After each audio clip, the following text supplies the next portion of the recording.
I don't care about LeBron James. I don't. I was just hoping he would retire, but oh well.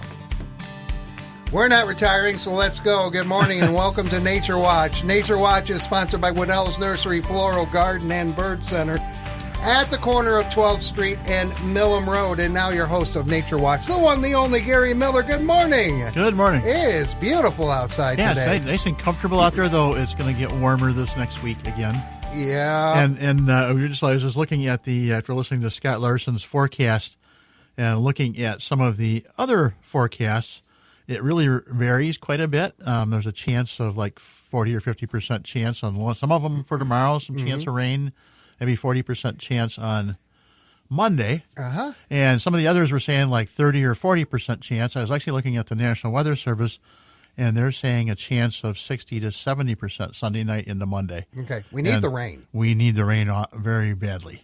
But we don't need the severe weather, and that is a possibility. But right now, man, it's beautiful outside, 63. But I'll tell you what, on my Michigan Storm Chasers app, it's 64. Yeah. The iOS version of the MSC app is out. The Google version or the Android for the version, Android, I know. They're having some issues getting that tidied up, but at least the iOS is out. Well, yeah, but And that's I nice have if you, unless you have an Android like I do. I'm still waiting for the app. Yes. I'm ahead of you. Google has been very slow in approving that. So Yeah.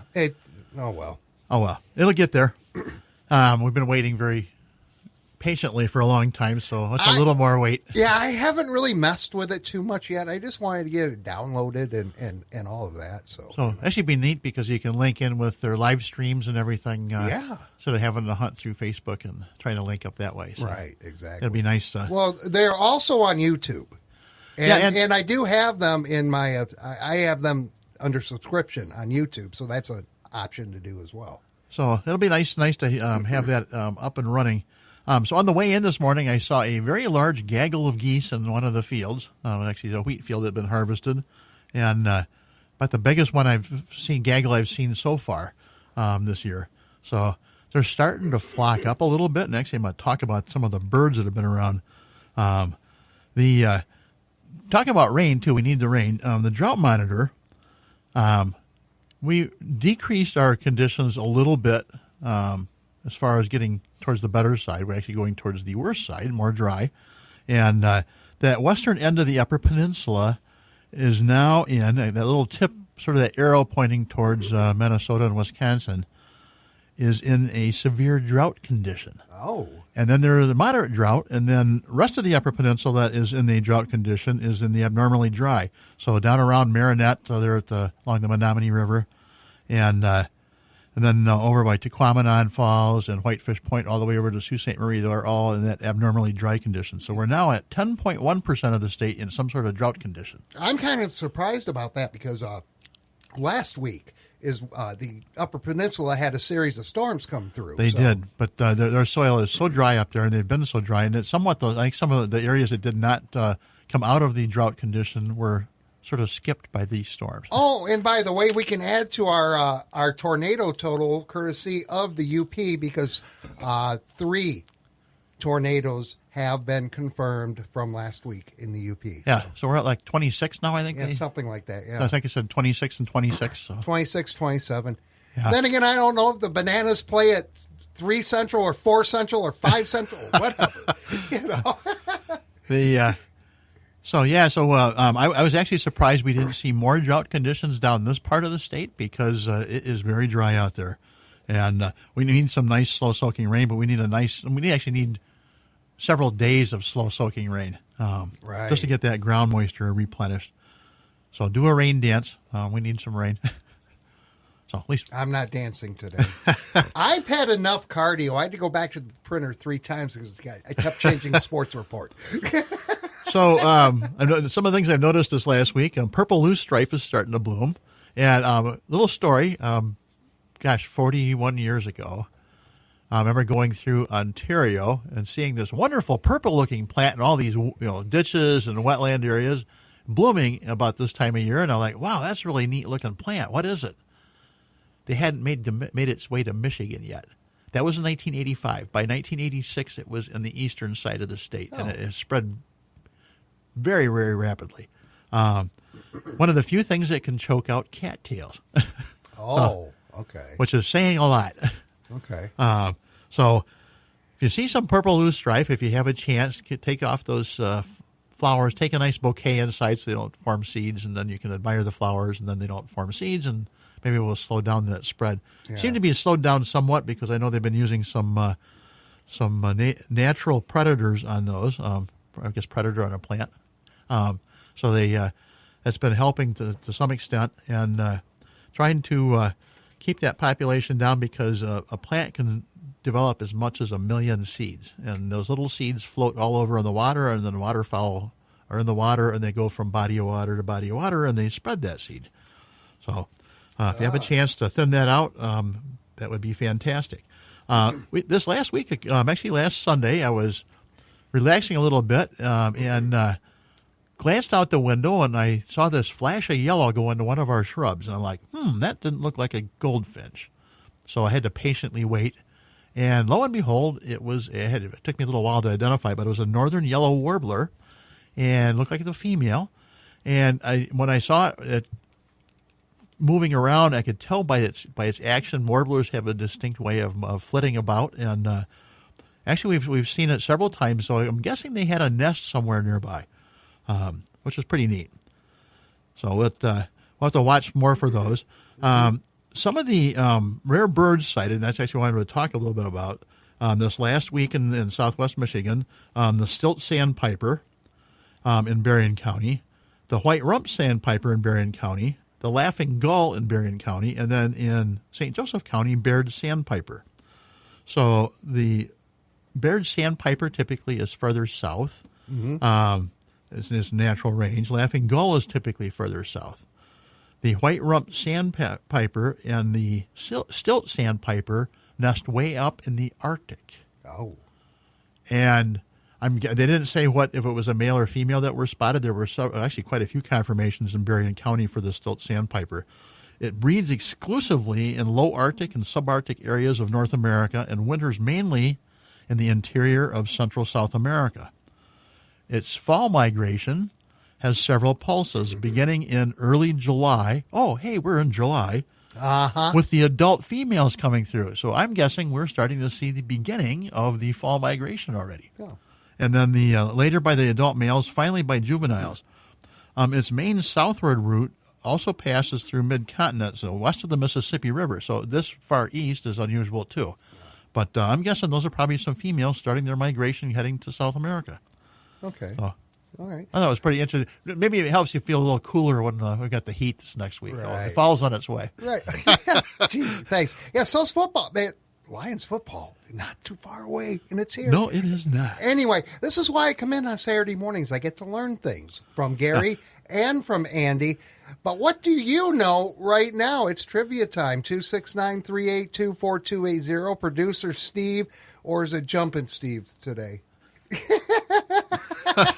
He's bouncing in his chair. He's standing by to take your call. Again, 269-382-4280. First correct answer to Gary's question will win a $20 gift certificate to Waddell's, which is actually sitting there waiting in Producer Steve's room.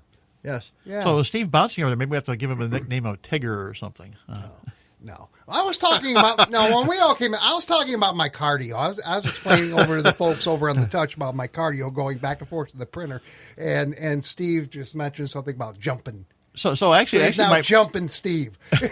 my trivia question today actually involves rain. And I think I've asked something similar to this before, but I actually wanted to go into a little more detail because I ran across another little tidbit of information on a holiday that's coming up this next week, and we'll talk about that while we're waiting for the answer to come through.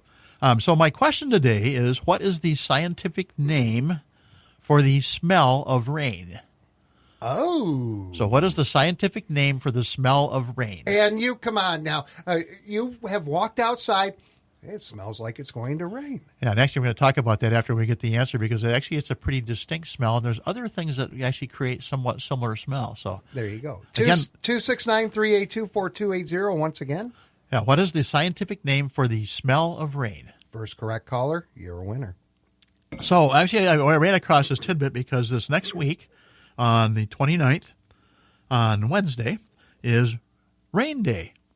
So in some hot and dry places, rain may evaporate before it hits the ground. This type of rain is known as phantom rain. And it has been estimated that rain has been falling on Earth for about 2.7 billion years. We've also got some obscure holidays coming up on Monday, the 27th. And you can actually celebrate all three of these at the same time. And I've talked about these in years past. So Monday is Take Your Pants for a Walk Day. And so they should put a good, comfortable pair of pants on and go out for a hike. Actually, with a little photo on the little information on the holiday, actually had a gentleman in some shorts dragging his pants behind him with a leash around the pants. I thought it was pretty humorous. Anyway, the other two holidays on the 27th, like I said, you can do these all at the same time. Take Your Houseplant for a Walk Day.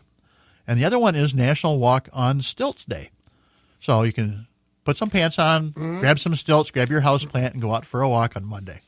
With stilts.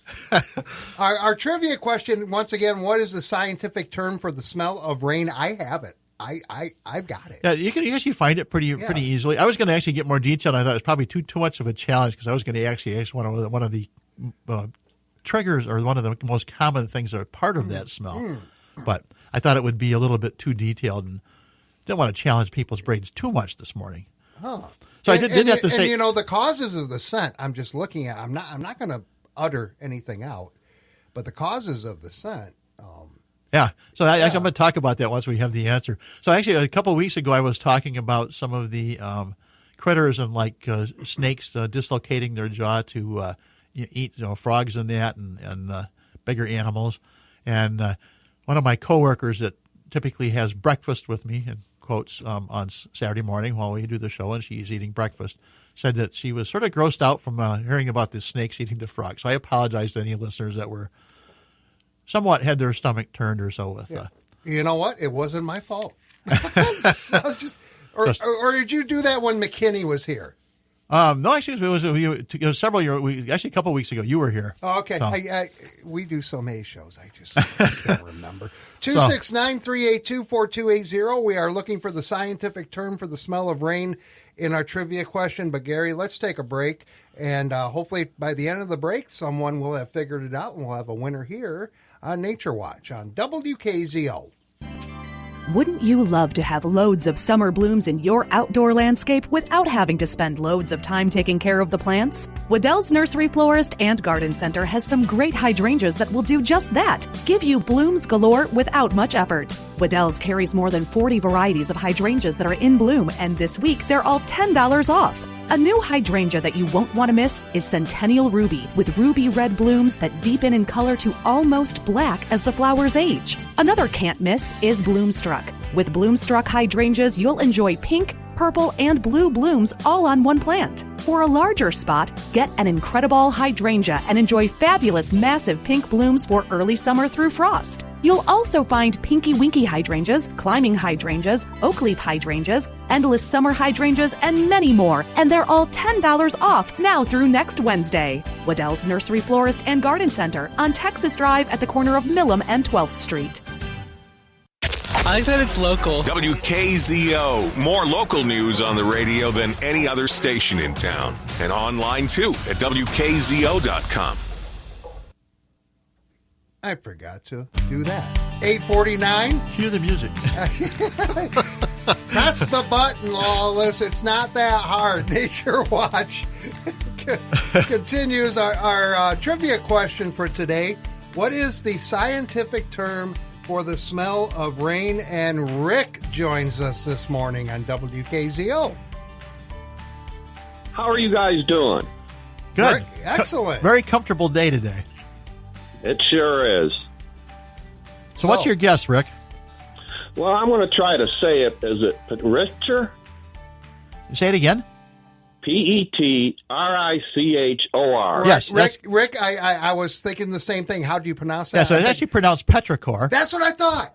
So actually, I have to admit that just to make sure, because you never know how the words are going to be pronounced. So sometimes when we get into some of those terms, I actually Google for the pronunciation and usually check a couple of spots out just to make sure, but it is pronounced petrichor.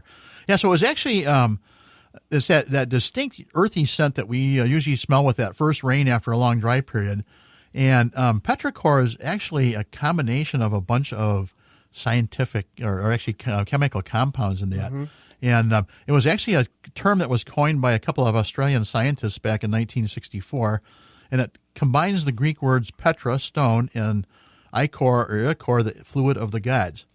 But it's not that single scent. And actually, one of the main components is a molecule known as geosmin, Geosmin. And this molecule is responsible for that earthy smell that we can actually detect, humans can detect, at concentrations of about 5 parts per trillion. So very, very, very weak scent, and we can distinctly smell that. It's that organic compound responsible for the earthy scent, often perceived on rain or soil disturbance, so that freshly turned over or plowed soil has that same scent. It's primarily produced by microorganisms found in soil and water. So soil-dwelling bacteria, particularly the streptomyces, are significant producers. Cyanobacteria, the blue-green algae, also produce geosmin in aquatic environments. And that earthy smell, that chemical smell, is actually also what affects water taste sometimes. So sometimes you have that earthy or musty taste and odor in water. Exactly. It's safe. Right. Even if it's safe, it may have that smell. But it also contributes that earthy flavor to foods like beets and mushrooms. And it also causes that quote-unquote muddy taste in freshwater fish like carp, catfish, and tilapia. Oh. So they absorb the geosmin from algae through their gills. So that earthy smell and that, so you can, next time we have that. So I thought it'd be fun to talk about. Maybe we can get that fresh rain and get that freshly earthed smell and get that petrichor this next week and actually enjoy it. Need to enjoy it because we need the water. Yeah, there you go. Okay, Rick, you're our big winner. Can you hang on a moment? I sure can. And I'll tell you what, fellas, I like the smell of rain. Oh, it's always fun to smell. And actually, when you hear that description of it, I grew up on a farm, and we moldboard plowed every year, and so that I still have that itch every spring to smell that freshly turned earth, and it's a very pleasant, pleasing smell. It's very relaxing. There you go. It is. There you go. Okay, Rick, I'm going to send you over to Steve. He's going to get some information from you, okay? Okay, thank you. Excellent. Thanks. Hang on, and congratulations. Yeah. To put it simply, drops of water hit dry dirt and rocks. Tiny air bubbles pop and push a scent into the air. The wind carries the fresh, earthy smell to your nose. Yeah, so it's actually neat. It does the same thing in the bodies of water, too, that we get that activity in the water. So, yeah, it's really neat. And I thought it was pretty interesting that we can detect that with, as little as 5 parts per trillion. That's pretty significant. That is. That's not very much concentration there. Wow. So I thought that was pretty interesting. The couple of events coming up actually later today from 7 to 9, they have that Terry Todd lecture at the Kalamazoo Nature Center, Can Eating Insects Save the Planet, with Chef Joseph Yoon. Ken had him on this last week on the morning show, and the interview's available on our podcast section of WKZO.com. So if you don't have a chance to go tonight, the last I checked last night, it looked like they still have some. You need to register ahead of time, so they just know how many people. There is a cost of $5 per participant. It's for an audience for all ages, and that's from 7 to 9. They ask you to please register, so go to their website and register. So if they're full, you can listen to the podcast that Ken had the other day. Yeah. And then after that, just hang around, because starting at 9:30 to 12:30 tonight, the Kalamazoo Astronomical Society has another public observing session, and they're going to be talking about the moon and double stars of summer. However, looking at the forecast, looks like it's going to be pretty cloudy tonight. Mm-hmm. So they may end up canceling that. So check their website out, kasonline.org. After 6 p.m., typically they will post if that's canceled. Okay. Next Saturday, the 1st of August, we're already getting almost to August here, the Audubon Society Kalamazoo has, again, I haven't mentioned these for a while, so I thought I'd mention it again. Might be a good day for a hike. Their monthly beginning birding walks out at the Wolf Lake State Fish Hatchery. Oh. And that goes from 9 a.m. to 10 a.m. typically, or 11 a.m. on Saturday, that first Saturday of the month. And they're going to have experienced birders from the Audubon Society of Kalamazoo. It's free. They have the details on their website. And they bring binoculars. They always have extra binoculars available if you need some. It usually takes about 2 hours, but you can feel free to arrive late or leave early. And it is for all ages. And so that's actually a neat way to see birds. They get actually they've had as many as over 200 different species of birds throughout the year at the Wolf Lake Fish Hatchery. So you usually have a good idea, a good chance of seeing some different bird species. They also talk about some of the frogs and maybe some of the other little critters they see. So actually fun. Oh, all right. And talk about wet areas. So dragonflies. So I'm sure you're going to see some dragonflies out there at the Wolf Lake Fish Hatchery. And actually, gosh, probably about a month ago, Jim sent me a little link to from Guardians of Nature. It's a little pocket card that you can put in to identify 5 different dragonflies while sitting on your porch.